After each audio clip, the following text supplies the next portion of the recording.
Hi boys and girls, there was some issues with BrainPop not working yesterday, so I'm going to show you how to get on there today.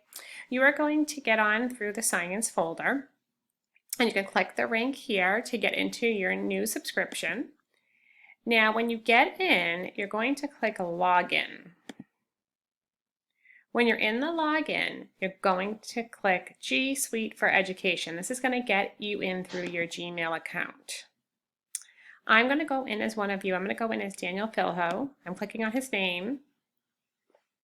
Now, I have already been in as him, so I didn't have to type in a password. It might ask you for your password. If it does, just type in your Gmail password. When you get in here, it says Dashboard. It says find out all of your work here. You're going to click Check It Out.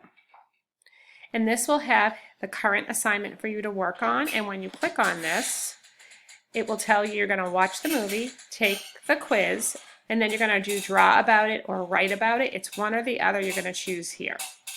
So you go, and it will take you to the movie to watch the movie, and then you will continue to work on your assignments. The great thing about this is Mrs. Farrell can see all of your work when you're done, and I can see that you have been in doing your BrainPop work. So I hope that helps.